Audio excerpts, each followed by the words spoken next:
Ya ada juga sih logikanya kalau memang ternyata undang-undang MD3 itu dibahas lagi. Makanya jadi Tapi jangan hanya fokus ke ketua DPR aja ya. Nggak ada hubungannya soal itu. Oke. Pak Jokowi yang melakukan penambahan itu atau pengurangan atau tampaknya penambahan ya melalui Perpu atau nanti pada pemerintahan yang baru. Kenapa ada Nasdem dengan PKB? Tapi kan memang dengar-dengar ya. Hampir. Beneran ya? Iya, insya Allah. Jadi memang partai politik ini supaya sehat.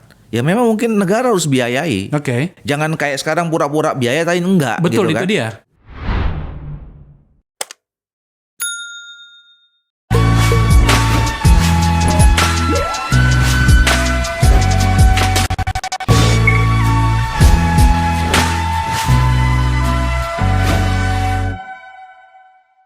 Seluruh perkiraan lembaga survei itu akhirnya meleset.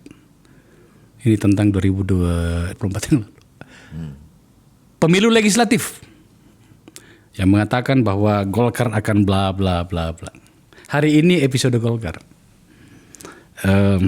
Saya ingin membicarakan dan share kepada para penonton saya tentang pencapaian Golkar yang fenomenal pada 2024 yang kemarin. Bahkan masih ada yang berproses di Mahkamah Konstitusi itu kayaknya beberapa caleg gitu. Tapi secara garis besar Golkar berhasil membalikkan banyak perkiraan orang menjadi kedua terbesar. Coba kita lihat pencapaiannya. Jadi 2024 itu suara Golkar itu menjadi 102 kursi. Ya. Kalau kita lihat pencapaiannya dari tahun ke tahun pernah bersimaharaja sampai 127 kursi tahun 2004, tetapi kemudian turun bahkan hingga tersisa 85 kursi pada tahun 2019. 2019 ke 2024 itu tampaknya Golkar melakukan berbagai upaya dan ternyata benar sukses 102 kursi. Orang yang bertanggung jawab itu sedang duduk di depan saya, sahabat saya. Bro, Ahmad Doli Kurnia, Wakil Ketua Umum Partai Golkar bidang pemenangan pemilu. Siap senior. Assalamualaikum Waalaikumsalam warahmatullahi wabarakatuh. Luar biasa ya? Luar biasa ya? Alhamdulillah. Jadi artinya apa?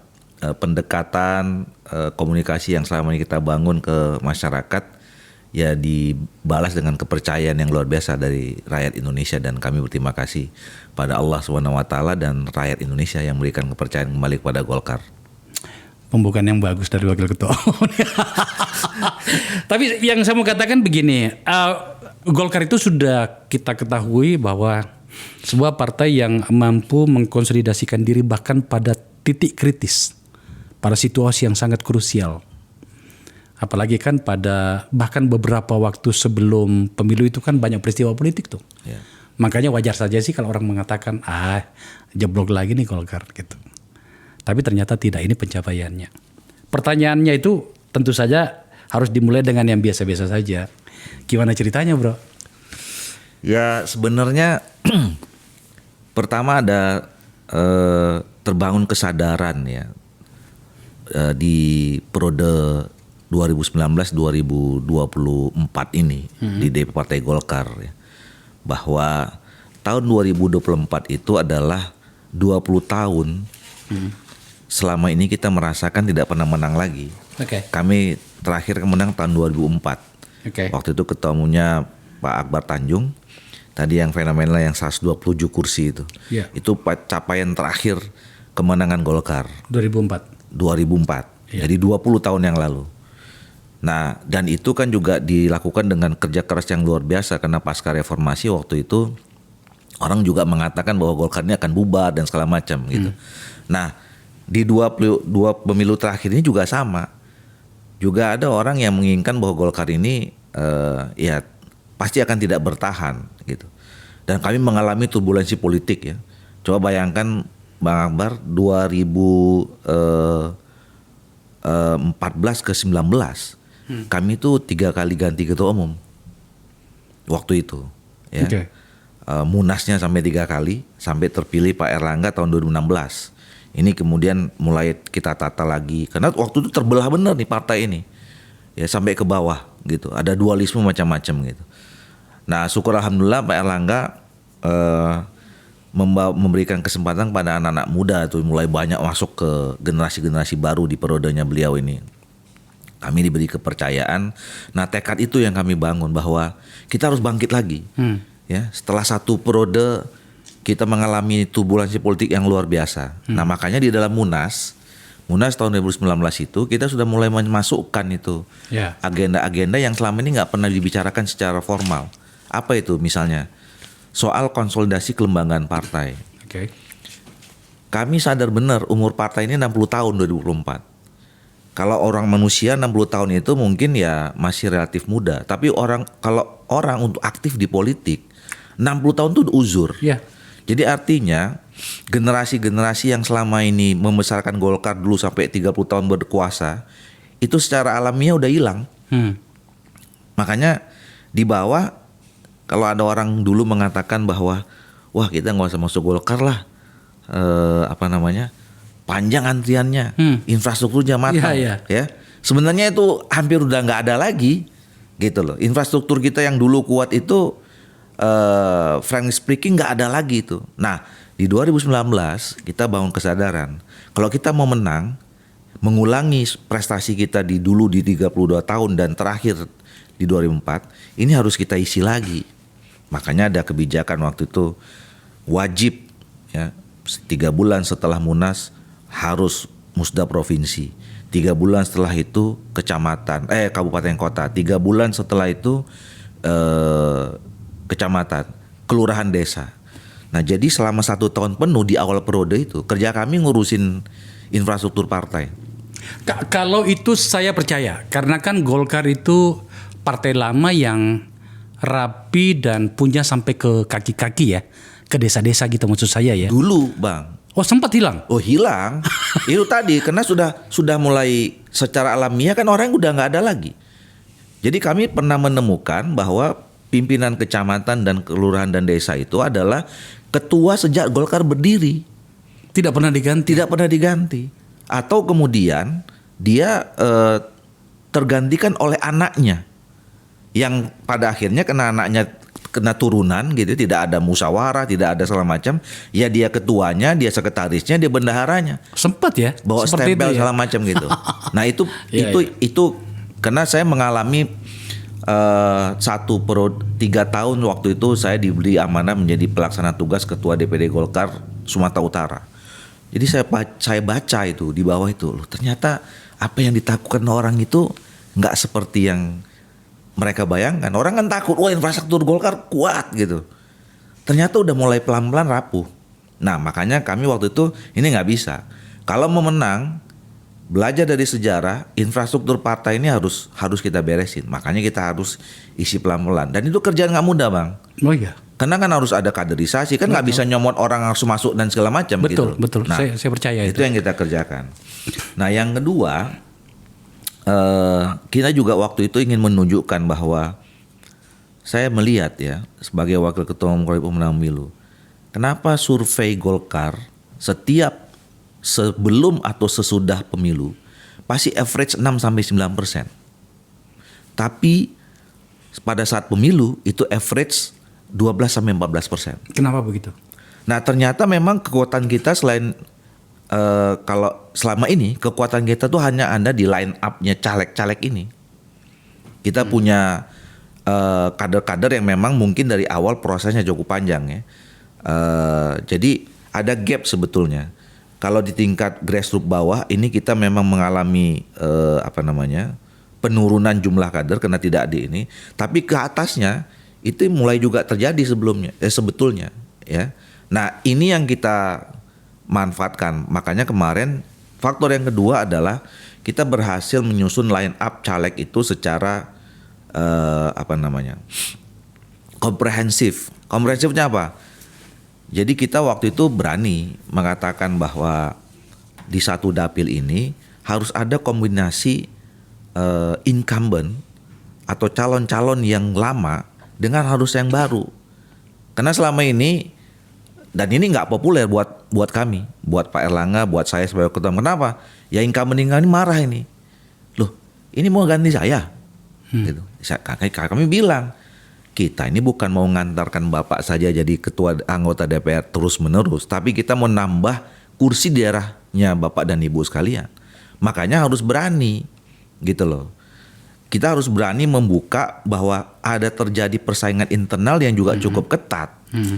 Karena memang mau tidak mau, suka tidak suka, sistem pemilu kita kan 3 pemilu terakhir kan begitu. Iya. Gitu loh. Ini yang nanti mungkin ke depan harus kita evaluasi. Kita lucu, kita disuruh tanding, tapi bukan tanding sama lawan, tapi juga tanding sama lawan, tanding sama teman. Itu dia, itu yang terjadi dalam pemilu kita. Tapi gini bro, itu satu hal. Selamat untuk Partai Golkar yang, dan itu ternyata tugasnya Bro Doli ya untuk menangani itu. Tapi ada satu yang menarik sebenarnya. Saya dengar nih suara-suara di lapangan bahwa sebenarnya juga salah satu yang membuat pencapaian Golkar itu fenomenal adalah kecepatan bertindak dan bersikap. Kalau sebelumnya kan selalu ragu-ragu. Dalam hal ini adalah berpihak kemana dalam pilpres. Selalu menunggu di ujung, ya kan gitu. Kali ini tidak, langsung berada bersama dengan Prabowo Subianto. Apakah seperti itu? Nah, berkaitan dengan kita juga membuat konsep ya bahwa kita sebut sebagai konsep strategi terintegrasi 3 in 1. Jadi kan kita juga sama-sama tahu, kami juga paham bahwa tahun 2024 ini baru pertama kali Indonesia melaksanakan pemilu seperti ini. 2 pemilu dilaksanakan secara bersamaan dan 1 lagi berdekatan, 14 Februari dengan 27 November. Nah, jadi dengan sistem pemilu seperti ini nggak bisa dipisahkan antara pilpres sendiri strateginya, pileg sendiri nggak bisa, pilkada sendiri. Makanya kami memadukan ini. Jadi kenapa nanti bisa direkam ya? Kami sudah memutuskan bahwa calon presiden dan atau calon wakil presiden itu adalah ketua umum Partai Golkar di Munas 2019. Ya. Ya. Jadi kami juga udah mulai bicara pilpres sekaligus dimulai start tahun 2019. Nah, karena yang terpilih waktu itu adalah Pak Erlangga sebagai ketua umum, maka Pak Erlangga yang kita usung. Walaupun di situ ada klausul penetapan akhirnya itu diserahkan kepada ketua umum. Jadi saya termasuk orang yang pertama kali mengusulkan Erlangga sebagai calon presiden pada saat di tengah orang belum ngomong presiden. Dan orang bilang, ini Doli ini jilat-jilat apa enggak? Saya bilang enggak. Saya bicara tentang penugasan Golkar terhadap kita sebagai ini. Iya memang seharusnya begitu bro. Kader itu yang harus diusung. Selalu begitu kok harusnya ya. Sampai titik darah terakhir bahwa kemudian situasi politiknya tidak memungkinkan untuk melanjutkan Pak Erlangga. Ada realitasnya ya. Ada realitasnya gitu. Tapi kami menemukan titik itu alhamdulillah dengan cepat. Langsung ke Pak Prabowo. Nah, kenapa Pak Prabowo? Nah, ya tentu ini ada kesepakatan politik di elit ya, yang itu mungkin pembicaranya terjadi antara Pak Erlangga dengan ketua partai politik yang lain, dengan Pak Prabowo, dengan Pak Jokowi sebagai bagian dari Golkar sebagai pemerintahan dalam itu dan seterusnya gitu ya. Yeah. Tetapi yang mau saya sampaikan adalah bahwa ya mungkin ini jadi blessing ya. Pak Prabowo itu kan juga bisa disebut sebagai kader Golkar. Iya. Setidaknya dia pernah di Golkar. Bahkan Pak Prabowo mengatakan saya lebih lama jadi kader Golkar daripada kader partai lain, gitu ya. Yeah. Nah saya waktu itu sampaikan ke kawan-kawan bahwa ya ini harus kita manfaatkan. Mumpung pimpinan kita memutuskan kita punya calon Pak Prabowo, ya kita harus mengambil benefit politik ya, dengan posisi selama ini historical antara Pak Prabowo dengan Golkar. Maka kemudian waktu itu kampanye-kampanye kita dalam Pilpres kuning. Baju Pak Prabowo yang sudah pernah pakai baju Golkar segala macam itu banyak dipakai sama teman-teman di bawah gitu. Okay. Mungkin itu juga ada pengaruhnya ya terhadap karena kan tadi itu relasi antara Pilpres, Pileg dan Pilkada itu nggak bisa ini. Nah, satu hal lagi Bang Akbar, bahwa wujud dari konsep strategi 3 in 1 itu ya, kami juga sudah membicarakan persiapan pilkada ini 1,5 tahun yang lalu. Jadi kita udah menginventarisir, udah tanya mana kader yang nanti mau jadi atau siap jadi gubernur, bupati atau wali kota. Anda mau kemana? Mau jadi anggota DPR atau mau jadi kepala daerah? Nah, bagi yang sudah firm jadi kepala daerah, oke, kita inventarisir, kita kasih surat tugas.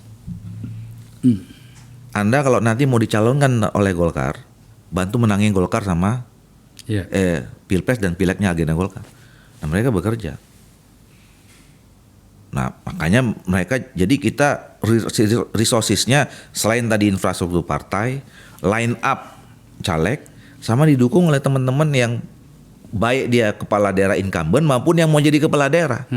Karena mereka punya kepentingan. Kami bilang waktu itu, bagaimana Anda mau jadi calon kepala daerah kalau Golkar di situ nggak menang, nggak sampai 20%. Kalau nanti sampai 20%, artinya kita bisa mencalonkan sendiri. Sudah pasti Anda yang kita calonkan, karena Anda ikut bantu Golkar menang, punya tiket bisa maju sendiri.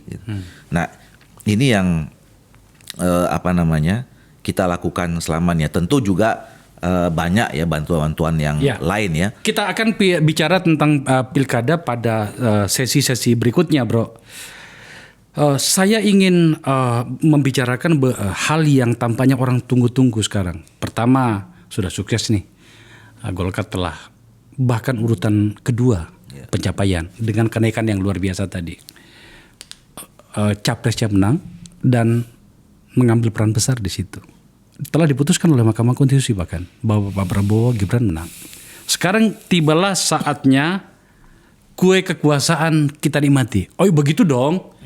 Politik itu begitu. Mana ada kemudian kita bertarung dan kemudian kita tidak mendapat apa-apa. Di ruang publik itu telah beredar bahwa Golkar meminta, kalau tidak salah itu 5 kementerian. Ada beberapa teman yang mengatakan gini, dengan pencapaian dan perannya itu, apa enggak kurang itu? Tapi oke lah, kita gunakanlah ke 5 misalnya kan itu. Sebenarnya apa yang terjadi, Bro? Untuk hal seperti ini ya? Ya, pertama selain tadi sebelum saya jawab itu, tentu kami bersyukur dengan capaian sekarang, tapi tentu kami belum puas karena kami belum nomor 1. Karena ingin kami pencapaian partai maksudnya? Iya, capai. Kan cita-cita kami kan mengulangi 2004, ya. 2004 itu menang nomor 1. Nah, makanya kemudian ya kita harus kerja lebih keras lagi untuk menatap 2029. Nah, salah satu bagian itu kan ya tadi posisi-posisi strategis dalam 5 tahun ini kan juga pasti juga akan menentukan peran kita atau kerja-kerja politik kita sampai 5 tahun ke depan menghadapi 2029. Nah, sebenarnya angka 5 itu ini saya mau klarifikasi juga bahwa angka 5 itu Golkar nggak pernah minta sebetulnya ya. Angka 5 itu kan keluar waktu pertemuan di Bali bulan puasa kemarin. Waktu itu kita mengundang ketua-ketua DPD, ketua dewan-dewan di DPP, ya sambil buka puasa bersama menyampaikan rasa syukur kita. Pilpres kita ikut mengantarkan Pak Prabowo dan Pak Gibran menang, capaian Pileg luar biasa sukses. Maka kemudian dalam pidatonya ketua umum kami itu, ya kalau dihitung-hitung tadi pakai matematis, wajarlah kira-kira kalau kita dapat minimal 5 kira-kira begitulah ya gitu. Nah, tapi saya tidak tahu persis ya, karena yang paling tahu dan kami sudah menyerahkan urusan pembicaraan terutama soal portofolio kabinet itu sudah diwakili oleh Pak Erlangga ketua umum dan pasti sudah dibicarakan ya. Nah, Pak Erlangga yang paling tahu apakah 5 itu hasil pembicaraan dengan Pak Prabowo atau memang berdasarkan kalkulasi tadi itu. Karena memang kan waktu itu dihitung kalau kita mencapai 23 juta sekian, suara kemenangan Pak Prabowo kan 98 sekian, itu kan kira-kira 1/4. Nah kalau 1/4 dari 34 sekarang kan cuma 5 kan gitu. Ada hitung-hitungannya waktu itu keluarkan 5 itu gitu. Kalau saya sih Bro biasa lah itu. Artinya kalau misalnya katakanlah kita berkoalisi, kita bersama bertarung dan ketika menang maka kemudian kue kekuasaan harus kita bagi, itu biasa saja. Saya malah sebenarnya pengen partai-partai itu telah mulai menunjukkan bahwa Oke, dengan seluruh pencapaian partai saya dan berikut dengan track record partai saya, maka saya pengen di kursi ini. Meskipun barangkali tidak harus terbuka ya, tetapi kan agar kemudian publik tercerdaskan dengan narasi yang semakin terukur dari ruang politik kita, itu menurut saya biasa saja, bro. Ya, nah jadi maksud saya penjelasan itu bukan mau menyampaikan bahwa itu tidak terjadi. Saya yakin sudah terjadi. Bahkan sebetulnya sebelum Pilpres dimulai, ketika ada pembicaraan Golkar bergabung dengan Pak Prabowo bersama dengan PAN segala macam, itu pembicaraan awal pasti sudah mulai dibicarakan. Atau bahkan sudah ada kesepakatan dari awal ya? Ya mungkin saja. Oke. Ya mungkin saja karena kita kan pemilu kita ini memang benar ya, kabinet itu adalah hak prerogatifnya presiden gitu. Tapi kita tahu bahwa pemilu berapa kali ini tidak pernah ada calon presiden yang diusung tunggal oleh satu partai politik karena memang mekanismenya tidak memungkinkan untuk itu. Makanya setiap presiden terpilih yang baru, mau tidak mau, suka atau tidak suka, pasti akan membicarakan itu dengan partai politik pendukungnya, pengusungnya gitu. Betul. Nah, kan kalau lihat pengalaman juga kan pembicaraan itu pasti sebelum itu udah ada juga, ya nggak mungkin lah, ya pasti kan ada ya itu biasa saja juga, ya kan harus ada take and give kan dalam politik. Makanya saya bilang kan gitu kan? katakanlah misalnya 5 ya, yang saya baca nih dari yang beredar dari teman-teman kita, komunitas kita itu ada 5. Pertama, Pak Ketua Umum sendiri tetap di. Sebenarnya kan usulannya itu bukan Menko ya, Menteri Utama ya. Tapi kan nomenklaturnya itu agak kesulitan mencarinya. Saya akan bicara juga tentang itu nantinya. Menko katakanlah Pak Erlangga, Pak AH tetap di Menko Perekonomian. Yang kedua itu beberapa kementerian, katakanlah SDM. Saya dengar junior kita nih, Maman yang akan diusung ke situ karena dia adalah pimpinan di Komisi 7 gitu kan. Kemudian Bro Doli nih, Om Doli karena pimpinan di Komisi 2 dan juga pimpinan Golkar. Kemudian Nusron. Oke. Ada Aceh juga di situ. Aceh Hasan Sasili. Dan bahkan saya dengar namanya Mumut itu Mutia Hafid itu malah bahkan diminta sendiri oleh Pak Prabowo. Saya senang. Kenapa? Ini kan generasi kita lah ya. Bahkan adik-adik kita ini sudah mengambil peran. Saya senang banget. Dan tentu saja Golkar dengan mungkin saya memuji pada bagian ini dengan formula dan karakter partainya itu kan kadernya itu rata-rata matang gitu ya. Itu kan sesuatu yang wajar kan, bro? Dan apakah memang seperti itu? Saya nggak bisa memastikan nama-nama itu karena yang paling tahu dan kami semua udah nyerahkan ke Pak Erlangga ya. Siapa yang diusulkan dan bagaimana proses negosiasinya, siapa yang diterima oleh Pak Prabowo, dan kemudian di portofolio mana saja, itu saya kira kami udah sepakat, semuanya kami serahkan kepada Pak Erlangga. Nah cuman begini, ini rame 2 hari ini soal undang-undang kementerian. Tadi nyambung yang abang bilang itu. Entah kenapa kemudian beberapa media memunculkan ya. Apalagi kemarin ada usulan dari ATHN itu bagusnya 40 gitu. Nah, saya kira mungkin bisa jadi ya pembicaraan itu nanti juga berkaitan dengan soal perubahan undang-undang kementerian ini ya. Dan saya mau jelaskan undang-undang kementerian ini kalaupun terjadi perubahan itu bukan karena memang hanya sekedar mau mengakomodasi kepentingan partai politik saja. Tapi karena memang ini tuh kepentingan perjalanan efektivitas pemerintahan ke depan. Kenapa? Undang-undang itu adalah Undang-Undang nomor 39 tahun 2008. Jadi udah 16 tahun. Ya kan? Bayangkan 16 tahun dengan perkembangan dunia dan perkembangan Indonesia yang luar biasa ini. Ya. Kita nggak pernah mengalami perubahan tentang struktur kementerian kita.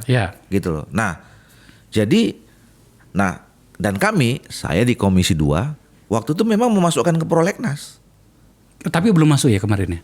5 tahun masuk. Jadi sama dengan Undang-Undang MD3. Kemarin orang ribut Undang-Undang MD3.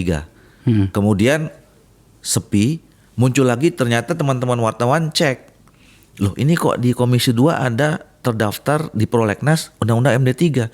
Loh kami bilang, kami di awal periode di 2019 kemarin itu sudah pernah membicarakan secara komprehensif apa sumbangsih kita terhadap reformasi sistem politik dan sistem pemerintahan kita. Tunggu dulu. Sebelum saya ada catatan soal Undang-Undang Kementerian Negara nih. Tapi saya nggak tertarik. Undang-Undang MD3 itu ternyata sudah lama, sudah masuk di Prolegnas ya? Udah dari awal periode. Apa yang substansi yang kenapa harus dimasukkan dalam Prolegnas? Satu, kita ini punya undang-undang pemerintah daerah. Oke. Ya. Undang-Undang Pemda nih. Undang-undang Pemda yang di situ sudah diatur tentang DPRD. Jadi sebenarnya MD3 itu bukan MD3 lagi, namanya MD2 sebetulnya. Iya. Karena DPRD-nya itu diatur dalam Undang Pemda. Nah, kami waktu itu juga punya visi ya.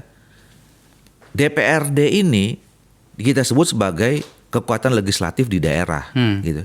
Tapi nggak punya peran apa-apa, beda dengan DPR RI. Fungsi budgeting, fungsi legislasi, fungsi pengawasan itu atau utama yang dua lah. Itu terkebiri dengan status dia di Undang-Undang Dasar 45 mengatakan bahwa DPR itu adalah bagian dari pemerintah daerah. Bahkan ada suara yang mengatakan gini menyangkut itu. Ini DPRD ini bukan Dewan Perwakilan Rakyat Daerah, tetapi Dinas Perwakilan Rakyat Daerah. Iya, jadi mereka yang bahas APBN nggak ketemu, ditinggalin sama kepala daerahnya buat pergub, Ya, nggak apa-apa, selesai gitu. Nah, makanya konsekuensi dari itu, ketika kita mau rubah menjadi MD2, kita mau lahirkan undang-undang tentang DPRD. Jadi kami menyebutkan waktu itu ada 8 paket undang-undang politik yang mau kami beresin periode ini tadinya. Gitu. Oke. Sedikit saya maju pada bagian ini. Jadi ada potensi sebelum berakhirnya periode DPR yang ini, tanggal 1 Oktober itu ada kemungkinan Undang-Undang MD3 diubah ya? Tergantung kesepakatan politik. Oke. Ya kan kalau yang namanya undang-undang itu kan dua syaratnya. Yang kedua urgensi, yang kedua adalah kesepakatan politik. Kalau nggak ketemu dua ini nggak jalan itu pasti proses politik pembuatan undang-undang itu. Nah sekarang kan undang-undang MD3 ini kan sudah terlanjur di stigma soal pimpinan DPR. Nah padahal sebenarnya waktu itu saya dikonfirmasi, loh Pak Duli ini memang mau loh saya bilang nggak ada urusan dengan hasil pilpres, hasil pileg. Ini kami mudah mengagendakannya itu di awal.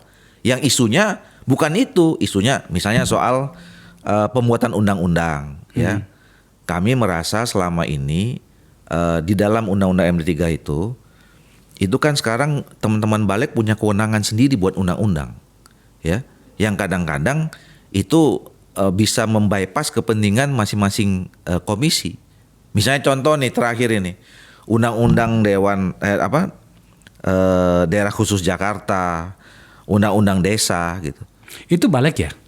Balik yang ngerjakan. Bukan komisi? Bukan Komisi 2. Harusnya ke Komisi 2. Wow, ini baru saya dengar ini. Jadi saya ulangi lagi, Bro. Ya, jelek-jelek begini aku kan pernah bikin undang-undang gitu kan. Jadi perubahan atau posisi daerah khusus ibu kota Jakarta menjadi daerah bukan ibu kota lagi, itu balik ya? Balik. Tidak, bukan di Komisi 2? Tidak Komisi 2. Undang-undang desa juga? Undang-undang desa juga. Di balik juga? Di balik juga. Wow. Nah ini yang membuat teman-teman di Komisi 2 waktu itu, ini harus kita kaji ulang lagi. Ya kan? Ya sudah kalau memang misalnya undang-undang itu balik, Sunani, udah kasih balik aja semua. Tapi kan harusnya tidak begitu, Bro. Lah makanya itulah undang-undang itu mau kita rubah. Balik itu adalah bagian peristiwa atau kerja-kerja politik termasuk yang ada di komisi kan gitu. Iya. Yang berhubungan katakanlah misalnya berhubungan dengan undang-undang desa. Ya Komisi 2 dong. Jadi memang prosesnya selama ini kan berjalan. Jadi inisiatif dari komisi atau dari pemerintah ya mana yang relevan ke komisi mana dibahas bawa sebagai draft. Bawa ke balik, terjadi harmonisasi dan sinkronisasi, balik lagi ke komisi masing-masing, dibahas, selesai tingkat 1, bawa ke paripurna, tingkat 2 jadi undang-undang. Kan gitu. Ya.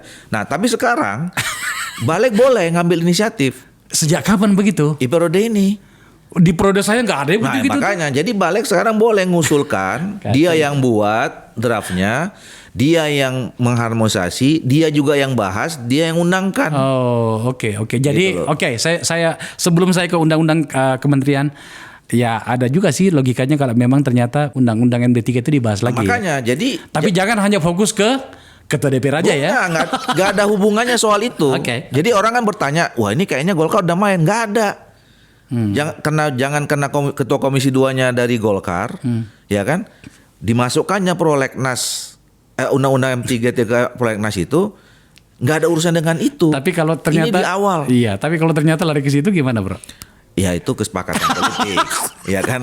Lagi-lagi kan kesepakatan politik. Namanya merubah undang-undang kan kesepakatan politik. Ya, saya simpan dulu isu ini. Kita bicarakan lagi nantinya. Oke. Saya kembali ke Undang-Undang Kementerian Negara. Tadi pagi pada saat kita ngambil gambar, saya diskusi dengan Bang Yusril. Oke. Yusril Isa Mahendra. Beliau lagi ada di Tokyo nih. Jadi, apakah ada kemungkinan penambahan itu dalam nomenklatur itu bisa saja tetapi melalui perpu lah katakanlah. Siapa yang melakukannya itu yang menarik.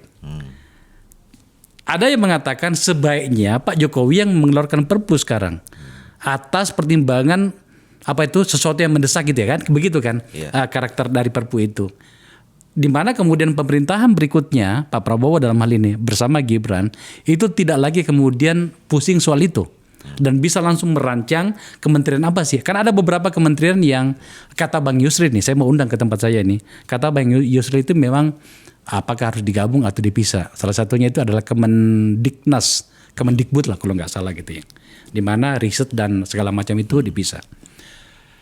Kembali ke, ini kan wilayah kekuasaan ente bro di Komisi 2 kan gitu ya. Nah itu dia. Nggak tahu kalau dibalikin lagi ke balai kan gitu. Karena yang masukkan ke prolegnas kami. Itu dia. Nah, gitu loh. Ini naga-naganya gimana sih? Saya itu punya sedikit pengalaman, bro. Tuh dulu tahun 2014 waktu kami mendampingi Pak Jokowi di tim transisi itu Andi Wijayanto tuh tugasnya itu. Dialah yang bertanggung jawab pada arsitektur kabinet. Waktu itu ada 3 pilihan. Pak Jokowi itu mengatakan gini, bisa nggak 24 kementerian? Maka Mas Andi itu yang bikin tuh apa pertimbangannya segala macam. 20 sebenarnya, 20. Kemudian 24. Nah, atau kembali ke biasa 34. Waktu itu saya ingat Pak JK yang tidak setuju. Salah satu ada pertimbangannya dia bilang gini, kalian jangan ubah-ubah tuh. Kenapa? Karena dulu ketika Kementerian Penerangan saja itu ditutup itu 3 tahun itu setengah mati itu nggak kerja. Kembali ke ini, oke, saya terima penjelasannya ente bro waktu mengatakan tadi bahwa jangan sampai perubahan ini hanya untuk mencocok-cocokkan konfigurasi politik untuk itu. Ya disesuaikan dengan program kerja. Kita mulai bahas dulu tentang undang-undangnya. Anda memilih yang mana bro? Di Pak Jokowi yang melakukan penambahan itu atau pengurangan atau tampaknya penambahan ya melalui perpu atau nanti pada pemerintahan yang baru? Untuk menghindari persepsi negatif publik bahwa perubahan undang-undang ini kena untuk mengakomodasi politik, lebih baik melalui revisi undang-undang. Kenapa?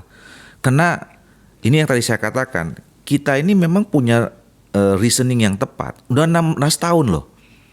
Ya kan? 16 tahun ini entah apa perubahan begitu cepat terjadi di dunia dan di Indonesia yang pasti akan mempengaruhi struktur perjalanan program pemerintahan kita. Apalagi 5 tahun 10 tahun yang akan datang. Gitu. Jadi ini momentum. Kenapa kami masukkan kemarin waktu itu di prolegnas? Karena kita membayangkan kira-kira masih relevan nggak ya struktur pemerintahan kementerian 16 tahun yang lalu dengan 2024. Harusnya kan beda. Masa sama kepentingan kebutuhan padahal perkembangan sudah maju 16 tahun. Gitu loh. Nah, makanya kita masukkan waktu itu di prolegnas ini kayaknya perlu dikaji ulang gitu loh. Nah, bahwa nanti yang namanya abang pasti tahu, buat undang-undang itu kan harus ada kajian akademik. Iya, waktunya nututin nggak ya? Saya kira nutut. Ini Mei sampai 2 kali masa sidang lagi. Oh, bisa lah ya. Nah, jadi artinya memang harus ada kajian komprehensif dulu. Kebutuhan ke depan ini kira-kira dengan program, visi program, apalagi kan kita mau masuk RPJM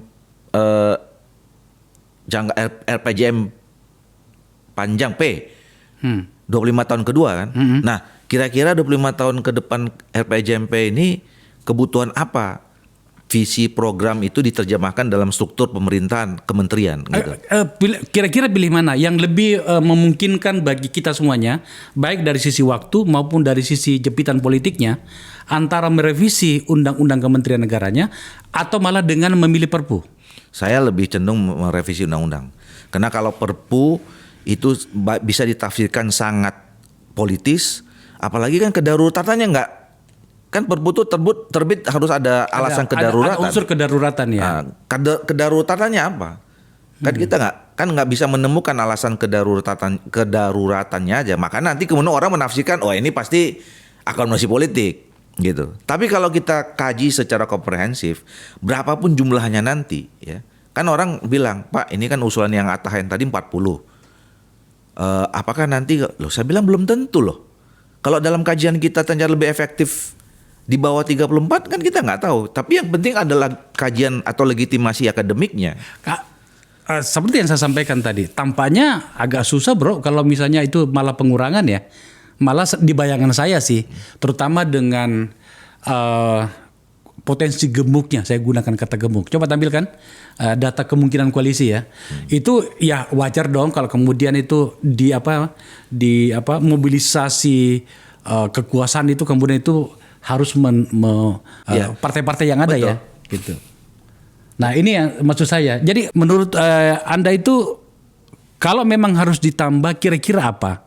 Kalau mengurangi kayaknya tertutup kecil peluangnya ya. Kita berangkat dari isu saja misalnya soal tadi kan kayak Pak Prabowo bicara tentang soal hilirisasi. Oke. Ya. Bicara tentang ekonomi digital ya. Isu-isunya aja dulu. Terus kemudian bicara tentang soal penataan daerah politiknya ya. Otonomi daerah kita ini, kita nggak punya sekarang menteri otonomi daerah misalnya. Apakah otonomi daerah kita ini selama ini sudah cukup? Ya, ini ribut loh. Sekarang udah 329 ya daerah yang terdaftar di Kementerian Dalam Negeri yang mau minta pemekaran. 329. Nah, pertanyaannya ya. Apakah sampai kapan kita mau menyetop moratorium pemekaran? Kalau saya berpendapat nggak bisa dihambat karena jumlah penduduk bertambah, kebutuhan bertambah selama. Jadi pusat-pusat baru pemerintahan ini harus ada. Nah, tapi mana lembaga yang mengkaji itu? Nah, terus nanti kalaupun misalnya terjadi penambahan sekian daerah otonomi daerah, kementerian mana yang berwenang untuk itu? Apakah cukup Kementerian Dalam Negeri? Nah, satu. Yang kedua misalnya ini antara Menteri Desa dengan Menteri Dalam Negeri, ya. Menteri Desa ini bicara tentang program, tapi pembinaan kelembagaan pemerintah desanya ada di Menteri Dalam Negeri. Itu satu hal bro. Tapi saya agak kaget ini. Berapa tadi? 329. Iya. Karena begini ya. Kebetulan kami dulu di Komisi 2 itu yang DOB pertama itu yang 20 itu. Satu provinsi Kalimantan Utara ya. Kemudian beberapa kabupaten di Sulawesi Tenggara dan di mana gitu ya. Waktu itu ada beberapa pernyataan yang saya ingat itu di-quote oleh Menteri Dalam Negeri waktu itu Pak Gamawan Fauzi dan bersama dengan kami. Pertama adalah pengusulan pemekaran daerah itu sebenarnya itu kepentingan elit politik yang ada di situ. Yang kedua adalah hampir 90% daerah yang dimekarkan itu gagal. Nah, hal-hal seperti ini saya berharap ya sebagai rakyatnya ente bro yang Anda wakili di sana itu kalau bisa jangan dulu deh. Saya bisa koreksi Bang. Jadi gini, saya mengatakan pemekaran daerah itu bahkan sebuah keniscayaan. Nah, memang koreksi kita kemarin belakangan itu kita merespon pemekaran itu karena euforia politik. Makanya waktu itu sebagian besar yang lahir daerah-daerah itu karena background subjektivitas, subjektivitas kesukuan, golongan dan segala macam itu. Itu yang gagal. Gitu. Ada itu. Tapi ada juga daerah yang sukses. Oh, ada. Ada. Nah, jadi misalnya contoh kayak Bogor itu. Bogor itu satu kabupaten itu jumlah penduduk dan Ya. wilayahnya hampir sama dengan Sumbar dan Itu Yogyakarta kabupaten terpadat penduduknya di dunia. di dunia. Gitu loh. Iya. Nah, dia akan seperti itu saja kalau kita bicara tentang konsep konteks pembangunan gitu. Iya. Maka kemudian harus ada pusat pemerintahan baru yang akan menimbulkan pusat ekonomi, aktivitas ekonomi baru. Ya. Gitu. Jadi menurut saya pemekaran itu suatu keniscayaan karena tadi tuh jumlah penduduk makin tambah. Karena jumlah penduduk bertambah, kebutuhannya bertambah. Tentu pengelolaannya juga harus Ya, ya. gitu. Nah, Oke. gitu. Nah, Kita- itu tadi yang saya katakan bagian dari isu-isu penting yang melatar belakangi nanti Nah. berapa jumlah yang gitu. Kita kembali ke apa namanya itu, kayaknya banyak sekali ini isu yang harus saya bicarakan dengan kawanku ini. Ternyata banyak sekali isu ya, perkembangan terbaru ya. Kembali ke Undang-Undang Kementerian Negara. Realitas politik yang terjadi di koalisi itu sebenarnya gimana, Bro? Karena gini, ada yang menarik loh. Saya undang Fahri Hamzah ke sini. Dan menurut saya kita ternyata semakin maju dalam perilaku politik ya. Partai Gelora yang merupakan bagian dari koalisi Anda memenangkan Pak Prabowo secara terbuka mengatakan PKS jangan masuk ke koalisi. Bahwa kemudian ada pernyataan dari Habib ya, teman kita Habibur Rahman mengatakan PKS itu Pak Prabowo itu menang karena ada doanya PKS juga setidaknya di 2 periode, itu nanti kita sampirkan. Tapi menurut saya ini ada sikap politik yang bagus. Nah, hari ini realitas politiknya itu ada beberapa partai di situ. Tolong tampilkan partai. Nah, ini ya. Saya tadi bertanya sama staf saya di situ, kenapa ada Nasdem dengan PKB? Tapi kan memang dengar-dengar ya. Hampir. Beneran ya? Iya, insya Allah. Jadi artinya pembicaraan dengan Pak Prabowo formally kan mereka sudah ketemu ya. Ya. Tapi pembicaraan formally antara Koalisi Indonesia Maju memang belum. Belum. Tapi saya kira teman-teman, kalau kami di Golkar nggak ada masalah. Nggak ada masalah? Nggak ada masalah. Oh, oke. Karena salah satu reasoning kenapa kami mendukung Pak Prabowo itu narasi yang selalu disampaikan oleh Pak Prabowo ini kan soal bahwa Indonesia ini butuh kebersamaan, soliditas, persatuan, sinergitas gitu. Jadi semakin banyak selama memang mereka mengikuti visi dan program yang akan datang, komit dengan dan disiplin dengan ide itu silakan, pemerintahan nggak ya. ada masalah. Oke, kita kembali ke poin utama kita tadi. Ini selamat nih untuk Nasdem dengan PKB. Kelihatannya elit Golkar ini tidak ada masalah nih. Ini ada 6 partai, Bro. Belum lagi ada beberapa partai kecil, PKB dengan Gelora ya. PBB, Gelora, PBB, terus Garda, ya, PSI dan macam-macam. PSI juga. Itu adalah beberapa partai. Ya katakanlah misalnya kalau PBB, Gelora, PSI dengan Garuda ya. Ya kalau kita mau bagi satu-satu berarti kan sudah ada 4 kabinet sendiri kan. Ya. Nah bagaimana dengan yang besar-besar ini kan? Ya. Tentu saja mereka bergabung itu seperti dalam karakter kita. Tak ada makan siang gratis lah. Ya. Pasti mereka dapat juga kan gitu ya. Tentang kabinet apa nanti kita lihat. Ya. Berarti memang tampaknya memang harus membesar, Bro. Ya. Iya, Harus membesar. jadi saya nggak ada masalah kemudian bahwa bahwa kita mempertimbangkan soal akomodasi politik gitu. Tetapi jangan hanya sekedar itu. Makanya saya kira ini blessing sebetulnya munculnya ide soal revisi undang-undang kementerian ini. Ya, justru ini momentum yang tepat setelah 16 tahun ya, kita harus mengkaji ulang. Ya, memang ada tambah isu baru soal akomodasi. Tapi kan akomodasi ini juga bisa juga menjadi tidak hanya sekedar itu, tapi juga ada alasan kepentingan bangsa dan negaranya kira-kira gitu. Ada itu argumentasi ideal untuk itu ya. Iya, gitu. Oke. Soal kursi tampaknya kita akan menunggu informasi lebih jauh dari teman-teman di koalisi ya. Siapa dapat apa dan menurut saya itu layak lah. Kalau Golkar dapat 5 atau 6 ya layak juga pula kira-kira seperti itu. Ada isu terakhir yang harus saya bicarakan dengan ente, Bro. Karena ini adalah bidangmu sebagai pimpinan di Komisi 2. Ya. Saya ingin membawa kegelisahan banyak orang di meja forum saya ini menyangkut dengan pemilu yang brutal. Terutama bagi caleg ya, bahkan juga pilpres sebenarnya. Banyak orang yang meminta agar segera ada revisi undang-undang pemilu. Berbahaya bro. Untungnya saya nggak mau lagi masuk ke sana. Tidak mau lagi mencaleg gitu segala macam gitu ya. Meskipun banyak ditawarin oleh banyak pihak gitu. Tetapi saya setelah sadar bahwa ini tidak akan murah. Hari ini kata orang dan banyak yang memberikan pengakuan kepada saya bahwa angkanya sudah tidak main-main. Dalam hal ini adalah politik uang. Betul. Oke. Maka kemudian mau tidak mau harus direvisi. Perdebatannya banyak tentang apakah proporsinya terbuka atau tertutup. Bahkan ada yang lebih jauh lagi.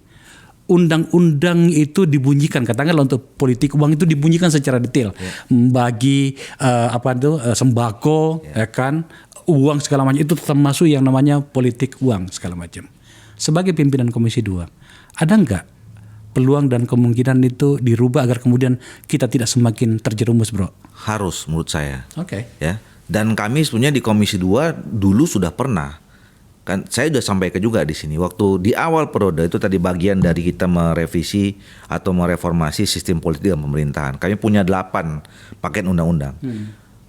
Entry point-nya itu di undang-undang pemilu karena sumber dari masalah semua sumber dari undang-undang yang mau kita bahas, partai politik, susduk segala macam. Di pemilunya. Itu hulunya tuh di pemilu. Iya, betul. Nah, makanya waktu itu kami udah pernah nyusun. Sebetulnya sudah jadi draft akademiknya, sudah jadi draft rancangan undang-undangnya di 2019. Udah jadi. Sudah jadi, tapi kemudian karena Covid, karena Covid, akhirnya kita sepakat pemerintah dan ini oke, kita tunda dulu. Nah, pertanyaannya, kenapa kami lakukan itu di awal? Karena di awal pasca setelah pemilu itulah waktu yang paling tepat dengan jernih kita semua memikirkan tanpa ada interest kepentingan mendekati pemilu untuk mencari sistem pemilu yang paling setuju bro. Saya setuju tuh karena sekarang alhamdulillah sepertinya tone-nya udah sama semua, Pak. Ini sekarang Abang menyampaikan aspirasi dari pasti banyak. Iya. Tapi di elit paling enggak saya menyampaikan ada 4. Saya mengatakan kenapa tone-nya sama sekarang, semua kita harus rubah. Oke. Satu, putusan Mahkamah Konstitusi kira-kira 2 bulan yang lalu yang menjawab judicial review-nya teman-teman Perludem tentang parliamentary threshold. Oke. Waktu itu MK mengatakan oke, harus dirubah dan meminta kepada pembuat undang-undang sebelum tahun 2029 harus ada revisi undang-undang pemilu. Clear itu.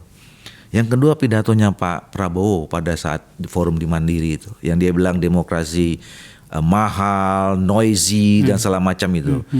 Yaitu pemimpin kita 5 tahun ke depan mengatakan bahwa capek ini pemilu dengan kayak begini ini. Yang ketiga pidatonya Pak SBY di hari buka puasa atau apa waktu halal ya. Dia bilang demokrasi ini mahal. Oke. Gitu. Mungkin yang mewakili tadi yang saya sampaikan itu, politik uang dan segala macam itu. Nah, yang terakhir putusan Mahkamah Konstitusi tentang yang 3 dissenting opinion kemarin tuh. Kan isinya 3-3 mengatakan atau MK juga mengatakan mereka merekomendasikan harus ada revisi undang-undang. Jadi sebetulnya tone-nya kita udah sama semua ini. Tinggal mengkonkretkannya aja. Itu dia. Saya senang banget nih mendengarkan ini. Apalagi dari pimpinan Komisi 2. Tapi bro, apapun namanya, saya pengen mewakili pikiran publik. Ingin diyakinkan bahwa partai-partai itu berpikir hal yang sama loh. Iya, kalau tadi orang-orang yang seperti itu saya sampaikan udah mengatakan seperti itu, harusnya kan itu mewakili semua suara partai politik, ya. Jadi sebetulnya nggak ada apa, menurut saya ya, nggak ada hambatan lagi. Apakah mau dimulai dari sekarang sisa periode ini, dimulai pembicaraan tentang revisi itu, toh draftnya juga ada, kami siapkan waktu itu. Jadi udah lengkap itu? Udah lengkap. Wow. Udah ada kajian akademiknya dan segala macam. Apa poin yang paling utama yang menyangkut dengan kegelisahan kita ini? Ada 8 sebenarnya, ya, ada 8 isu. Okay. Salah satunya tadi masuk soal itu. Jadi gini Bang, bicara tentang soal moral hazard pemilu, ya, vote buying, political transactional, money politics itu. Sebenarnya kita nggak punya aturan yang detail untuk mentrap itu, ya. Nggak ada tadi tuh yang dalam pasal Abang tuh kalau orang ini tuh nggak detail. Nggak detail, ya. Nah, kita waktu itu mau detailkan itu di dalam undang-undang yang baru itu, ya. Jadi bahkan sorry to say ya, misalnya Bawaslu pun nggak punya peran yang sangat kuat untuk menghambat itu. Ya, jadi kasihan juga kadang-kadang teman-teman Bawaslu itu. Kita banyak tuntutan mereka untuk melakukan itu, tapi mereka nggak punya instrumen untuk salah macam itu. Nah, kenapa? Karena belum diatur detail Iya, sekedar himbauan saja dalam undang-undang itu. Gitu. Nah, itu yang kemarin semangatnya mau kita rubah supaya ke depan. Nah, di samping 7 lain biasalah, sistem pemilunya terbuka tertutup atau campuran, parliamentary threshold, presidential threshold, kemudian ada district magnitude. Gitu. Apakah termasuk di dalamnya revisi paket undang-undang tentang partai politik? 8 itu iya. Oh, oke.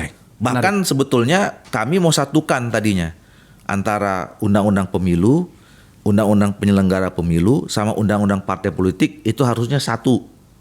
Sama dengan di Australia segala macam satu. Pak, pada bagian undang-undang parpol itu ada poin yang penting nggak di situ? Karena bahkan sebenarnya seorang senior kita ya, sempat ngomong di sini, Kang Agun mengatakan ada beberapa poin itu yang harus kita bicarakan. Karena memang juga kami sudah bahas dulu pada saat revisi paket undang-undang politik tahun 2020-2021 itu adalah keuangan partai politik, ya kan? Kemudian macam-macam, termasuk terutama itu keuangan partai politik. Apakah itu termasuk? Termasuk. Kami mau mendorong supaya memang negara harus bertanggung jawab. Negara harus punya tanggung jawab untuk mengurusi politik. Salah satu bentuknya adalah ngurusin partai politik. Jadi memang partai politik ini supaya sehat, ya memang mungkin negara harus biayai. Jangan kayak sekarang pura-pura biaya tapi enggak. Betul, gitu itu kan? dia. Iya kan? Dan bahkan kami udah hitung indeksnya waktu itu.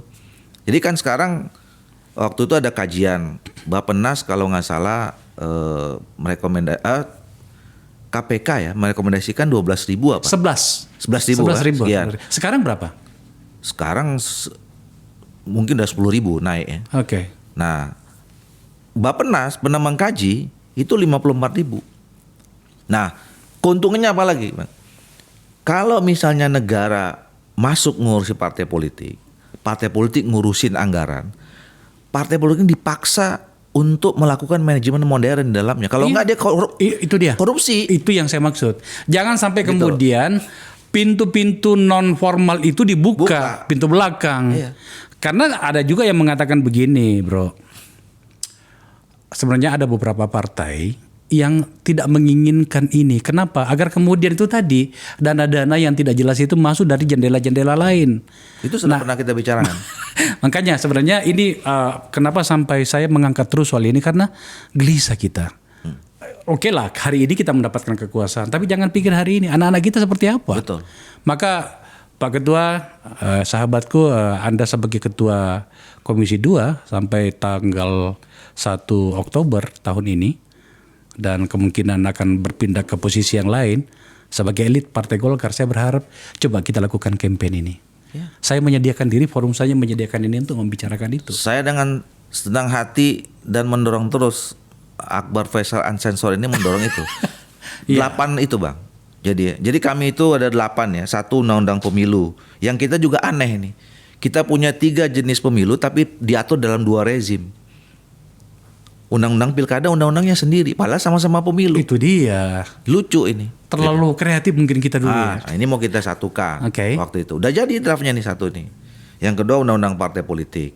Yang ketiga tadi undang-undang pemerintah daerah. Ya, tadi berkaitan dengan soal misalnya berapa sih sebetulnya kebutuhan daerah otonom di Indonesia nih? Kita nggak punya kajiannya itu. Yang kelima undang-undang DPRD. Yang keenam undang-undang desa. Gitu loh. Saya tuh sebenarnya mau kecewa tentang undang-undang desa ini. Bro. Kenapa diberikan? Ya, nah begini. Berlebihan itu. Kita harus mulailah berbicara yang real loh. Itu berlebihan itu. Masa kepala desa bisa menuntut kita, menuntut Anda para pengambil kebijakan seperti itu? Ya, makanya waktu itu kami kan mau mengkajinya jangan mendekat pemilu. Tapi begitu masuk pemilu, ini kan jadi dibargain sama teman-teman itu kan. Walaupun sebetulnya di kawan-kawan kepala desa ini nggak juga sama semua satu suaranya. Ini kan kemarin, ya ini saya buka nih karena unsensor gitu ya, dan udah selesai gitu ya. Itu cuma hanya kepentingan 2.000-an sekian kepala desa yang mau habis masa jabatannya menjelang pemilu, yang ada kebijakan tidak boleh ada pilkades. Mereka nggak mau. diturunkan PLT atau PJ segala macam gitu. Gitu. Nah, itulah yang mereka berdemo itu. Itu yang demo. Jadi caranya gimana? Ya perpanjang saja masa jabatannya. Terus kenapa dikasih? Ya kan itu kan mereka ya namanya udah dalam suasana menjelang pemilu politik kan mereka kan itu kan ribut-ribut tuh. Pokoknya kami kalau nggak dukung ini nggak dukung partai politik atau calon presiden yang dukung ini. Mereka sukses mengancam parpol. Kan begitu kan jadinya kan. Nah ya sama juga ada teman-teman sebuah partai yang memang memotivasi mereka terus kan untuk kepentingan pilpres dan pileg. Iya. Gitu. Nah, itu very unsensor lagi, nah kita cerita lagi itu kalau soal itu. Jadi memang complicated. Jadi memang kalau bicara tentang soal reformasi politik dan pemerintahan, jangan dekat-dekat pemilu, karena jadi bias. Ini waktu yang tepat. Akhir di ujung setelah pemilu gini atau nanti di awal? Di awal saja ya. Di awal. Tadi kita teruskan Undang-Undang Desa. Apalagi setelah itu paket yang 8 poin tadi? Tadi Undang-Undang Kementerian. Satu lagi hubungan pusat keuangan daerah sebetulnya. Oh oke. Nah ini lebih kemarin sudah jadi sebenarnya undang-undang ini. Kami yang ngusulkan diambil Komisi 11. Nah saya tanya sama abang nih. Abang pernah anggota DPR. Coba abang tunjukkan di mana komisi atau AKD yang mengawasi atau membicarakan tentang soal pengawasan dana transfer daerah. Di Komisi 2 dong. Nggak ada. Nggak ada. Pembuatan undang-undang tentang Pemdanya di kita, di Komisi 2. Tetapi soal transfer daerah itu memang otoritasnya Kementerian Keuangan kan? Tapi di Komisi DPR 11. Siapa yang ngawasin? Sorry? Yang DPR yang ngawasin tentang dana transfer daerah? Tidak ada. Nggak ada. Saya begitu masuk dari anggota DPR, ini dana transfer daerah berapa ratus triliun bang? Banyak kan? Wah banyak sekali. Nah itu kan hanya Kementerian Keuangan transfer. Iya, tapi pengawasannya kan nggak ada pengawasannya. Kan BPKP. Lah iya, tapi kan DPR nggak ada. Kan fungsi pengawasan harusnya ada di DPR. Ya harusnya kan dibunyikan di Komisi 2 bro. Nggak ada. Makanya selama ini saya juga bingung kok nggak ada di DPR itu komisi atau AKD yang mengawasi soal dana transfer daerah. Kami itu pernah melakukan itu, tapi dengan cara yang non formal. Apa itu? Kami undang organisasi kabupaten Apkasi. Saya sampai ribut dengan seorang bupati pada saat itu. Dia berbusa-busa, ya ada sedikit agak keras lah ya. Mengatakan bahwa kami sudah berusaha nih untuk mengembangkan daerah kami. Tak challenge sekalian. Bapak melakukan apa? Bilang, dalam pariwisata. Coba apa? Pariwisata apa? Dia bilang gini, kami sudah membangun kolam renang. Saya bilangin, Pak, biasa nggak jalan-jalan ke Pondok Indah? Semua rumah di Pondok Indah itu memiliki kolam renang. Jadi cara berpikir memang tidak sampai gitu. Oh oke, seperti itu situasinya ya. Jadi apa ukuran sebuah daerah, kabupaten, kota atau provinsi kalau mereka minta penambahan DAU dan DAK? Nggak ada. Betul kali itu ya. Betul. Gitu. Apakah mereka berhasil? Oke, katakanlah misalnya seorang bupati berhasil. Dia misalnya minta penambahan bisa anggaran sekian dari pusat, dia kerjakan programnya berhasil. Sisa 1/4 lagi periode habis anggarannya. Dia minta lagi, apa alasannya untuk minta? Kecuali lobby. Lobbynya kemana? Ke Banggar. Bunyi lagi barang itu di situ. Tapi kan sebenarnya bisa melakukan kreativitas politik, bro. Apa yang saya maksud adalah, Komisi 2 yang merupakan mitra dari Pemda itu tidak punya kewenangan untuk mengawasi. Kita bisa misalnya meminta kepada BPK atau BPKB. Saya pengen tahu bagaimana kinerja keuangan dari transfer daerah yang sudah dilakukan Komisi 11. Iya. Tapi itu cuman kreativitas. Cuman kan tidak ya kayak teman-teman kepala daerah ini kan juga kalau nggak ada payung hukumnya mereka nggak. Iya sih. Apa urusannya katanya, lu awasin aja katanya gitu kan. Apalagi kalau mereka berasal dari partai-partai yang kuat itu. Melawan mereka itu. Gitu. Nah itu tapi lagi-lagi udah selesai undang-undangnya direvisi 1,5 tahun yang lalu tanpa merubah soal itu. Oke. Pada akhirnya atas nama publik yang menonton acara saya, bro, saya bangga betul, saya senang bahwa kemudian telah ada rencana dan pikiran dari seorang ketua komisi yang menangani soal ini untuk melakukan revisi itu. Saya akan mengundang lagi Anda nantinya bersama teman-teman Siap. yang lain. Saya akan menagih nih bro, karena saya menderita melihat teman-teman itu. Iya. Soal saya dulu udah 10 tahun yang lalu, 5 tahun yang lalu, ya sudahlah. Tapi maksud saya ini bukan personal sifatnya, tetapi untuk anak-anak kita. Saya khawatirnya para anak-anak kita yang tertarik untuk masuk ke dunia politik untuk memperbaiki kualitas perpolitikan Jadi kita. takut. Dan akhirnya ya orang apatis terhadap politik dan itu sangat bahaya buat bangsa Itu negara ini. dia. Saya, para pemirsa, saya senang berbicara dengan sahabat saya ini karena selain dia seorang pimpinan parpol dan pimpinan di komisi, karena dia seorang aktivis. Ini begini-begini ini pimpinan kami nih. Bro, terima kasih ya. Sama-sama Bang. Telah menjelaskan kepada kita di sini. Ada banyak poin yang tampaknya harus kami spill ke publik secara berulang, dan tentu saja sebagai pimpinan di Partai Golkar, selamat ya atas pencapaian ini ya. Terima kasih Bang. Alhamdulillah. Saya jarang-jarang memuji di sini, tetapi untuk sebuah pencapaian ini, kan ini kerja besar. Terima kasih. Tidak mudah untuk bermain pada situasi yang demikian krusial seperti ini. Dan kenapa sampai saya meminta tadi untuk segera revisi? Sebagai kawan saya ingin mengingatkan, jangan sampai situasi ini memakan partai Anda loh. Ya. Sudah ada yang dia makan loh. Ya. Saya begitu kagum pada banyak teman-temanku di P3.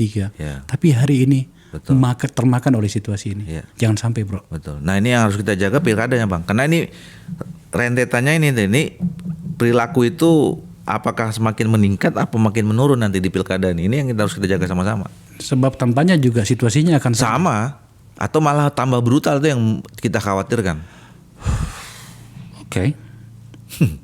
Coba lakukan sesuatu atas nama pergulatan politik di komisi bro. Siap. Apalagi kan sebagai pemenang ya. Boleh dong melakukan inisiatif.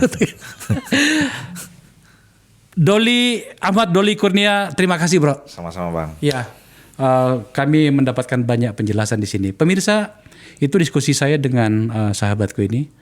Ada banyak yang kami bicarakan. Sejujurnya ini adalah poin utama yang harus kita bicarakan hingga 5 tahun ke depan. Apa yang kami bicarakan hari ini adalah intisari dari problem perpolitikan kita. Dan kemudian tolong ayo kita bersama, kita desak beliau agar kemudian ini segera direvisi. Terima kasih telah menyaksikan percakapan ini.